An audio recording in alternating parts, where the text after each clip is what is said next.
Next हमारा operating system के lecture series में आज हम पेजिंग की कॉन्सेप्ट को डिस्कस करेंगे। जो हमारा लास्ट लेक्चर था उसमें हमने ये बताया था कि पेजिंग का यूज़ हम जो करते हैं वो जो भी हमारी इंटरनल और जो भी प्रॉब्लम अराइज हुई थी पार्टीशन स्कीम की वजह से उनको रिमूव करने के लिए किया जाता है। तो पेजिंग भी एक मेमोरी मैनेजमेंट स्कीम है जो कि एलिमिनेट करती है the need for the continuous allocation of physical memory.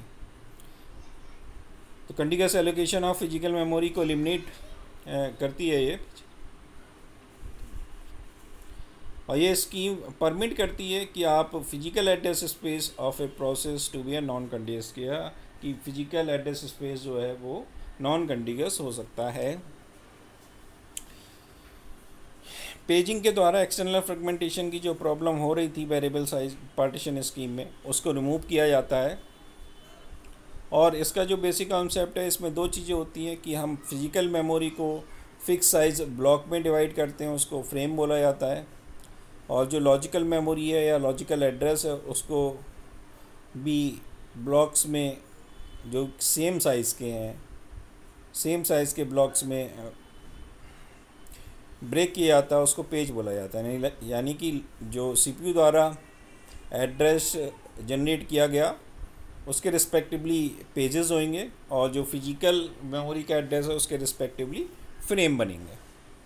तो जब कभी भी कोई प्रोसेस एग्जीक्यूट होता है तो उसके रिस्पेक्टिवली हम जो भी पेज होगा उसको अवेलेबल मेमोरी फ्रेम में लोड कराते हैं, क्योंकि जो प्रोसेस एग्जीक्यूट हो रहा है उसके रिस्पेक्टिवली सीपीयू एक एड्रेस जनरेट कर रहा है जो पेजेस के रिस्पेक्टिवली होगा, क्योंकि वो लॉजिकल एड्रेस जनरेट करता है सीपीयू।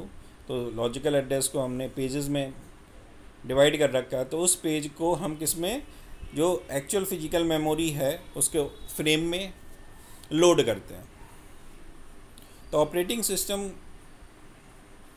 सारे फ्री फ्रेम को ट्रैक करता है कि कौन सा फ्रेम फ्री है कौन सा नहीं है, और यदि हम ऑपरेटिंग सिस्टम को एन फ्री फ्रेम हैं उसके पास तो उसके थ्रू हम एन साइज़ के पेजेस को रन करा सकते हैं। यहाँ पर हमने एड्रेसेस को डिवाइड करके दिखा रखा है कि एड्रेस जो कि लॉजिकल मेमोरी के रिस्पेक्टिवली है वो सीपीयू के द्वारा जनरेट किया गया है, उसको दो पार्ट में डिवाइड किया जाता है। पहला होता है पेज नंबर। तो पेज नंबर को हम एज ए इंडेक्स यूज़ करते हैं कि एक टेबल बनाई जाती है पेज टेबल, उसमें इंडेक्स की तरह बिहेव करता है और जो कंटेन करता है फिजिकल मेमोरी के पेज के रिस्पेक्टिवली बेस एड्रेस को। फिर होता है पेज ऑफसेट। पेज ऑफसेट एक कंबाइंड है with base address to define the physical memory. Physical memory का जो बेस एड्रेस है उसके रिस्पेक्टिवली डिफाइन किया जाता है। तो हम अगर इस डायग्राम को देखें पेजिंग वाले तो इसमें हमें दिखता है कि सीपीयू एक एड्रेस जनरेट कर रहा है, उसे लॉजिकल एड्रेस बोला जाता है, और उस लॉजिकल एड्रेस को हमने दो पार्ट में डिवाइड किया है, एक पेज नंबर है दूसरा ऑफसेट है। सिमिलरली जो फिजिकल एड्रेस है उसके भी एड्रेस को दो पार्ट में ऑर्गेनाइज किया गया है जिसको हम कहते हैं फ्रेम नंबर और ऑफसेट। लॉजिकल एड्रेस का ऑफसेट और फिजिकल मेमोरी के रिस्पेक्टिवली जो फिजिकल एड्रेस है उसका ऑफसेट सेम रहता है, केवल डिफरेंस कहाँ आता है पेज नंबर में और फ्रेम नंबर में। तो पेज नंबर और फ्रेम नंबर के लिए जो डिफरेंस है उसको मेंटेन करने के लिए हम पेज टेबल का यूज़ करते हैं, जिसके रिस्पेक्टिवली हम पर्टिकुलर पेज के रिस्पेक्टिवली हम उस फ्रेम को आइडेंटिफाई कर पाते हैं, यानी कि पेज जो है वो फ्रेम से मैप करता है यूजिंग पेज टेबल। इसको हम इस ढंग से समझ सकते हैं कि हमने एज्यूम कर लिया कि वही लॉजिकल एड्रेस जो सीपीयू के द्वारा जनरेट किया जा रहा है वो 3315 है। तो 3315 में हमने अगर डिवाइडेशन अप्लाई किया लॉजिकल एड्रेस पी और डी का, तो हमने दो बिट जो मान ली वो 15 लोअर वाली जो थी वो हमने डी मान ली, ऑफसेट मान ली, और जो स्टार्टिंग की 33 थी उनको हमने पी मान लिया। तो जो डी है 15 वो same as it is equivalent है डी इन फिजिकल एड्रेस, तो यहाँ पे भी वो 15 होगा।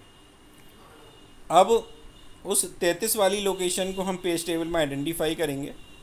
वो लोकेशन हमें जैसी मिल जाएगी पेज टेबल में 33 नंबर पर हम पहुंचेंगे, वहाँ पे हमें F नंबर दे रखा होगा। सपोज़ वहाँ F नंबर 9 दे रखा है, तो वो हमें F नंबर 33 के रिस्पेक्टिवली मिला है और D हमारे पास ऑलरेडी 15 है।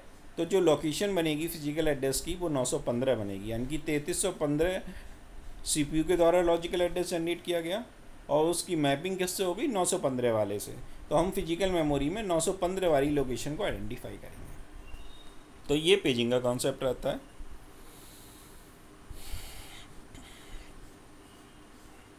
तो साइज़ जो है पेज का वो 2 की पावर में हमेशा जनरेट किए जाते हैं कि 512 बाइट से लेकर 16 MB पर पेज जो भी कंप्यूटर आर्किटेक्चर उस पर डिपेंडेंसी रहती है।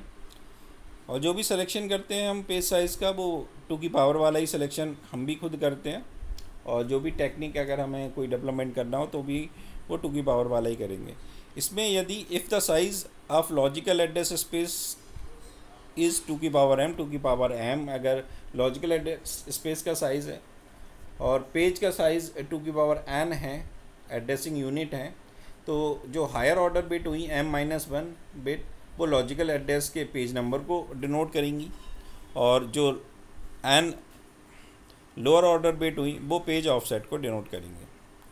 तो इस ढंग से ये पेज नंबर हमें P क्या मिल गया कि 2 की पावर m-n, यानी कि m-n मिला, और पेज का ऑफसेट n है।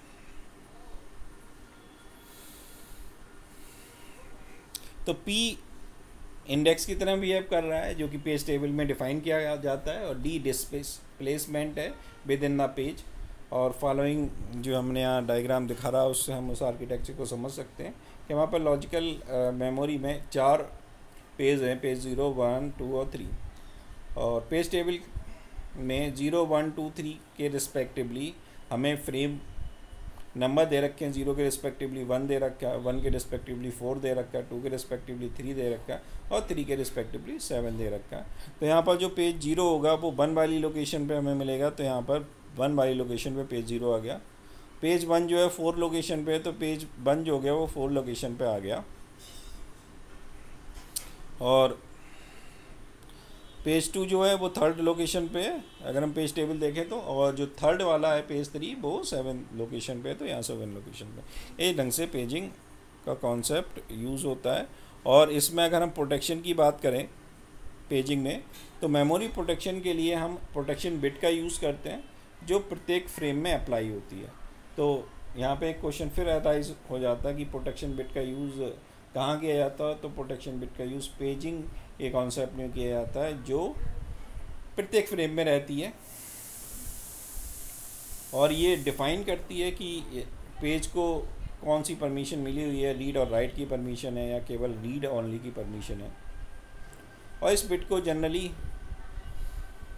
प्रत्येक पेज टेबल में डिफ़ाइन किया जाता है, और ये वैलिड और इनवैलिड बिट हो सकती है।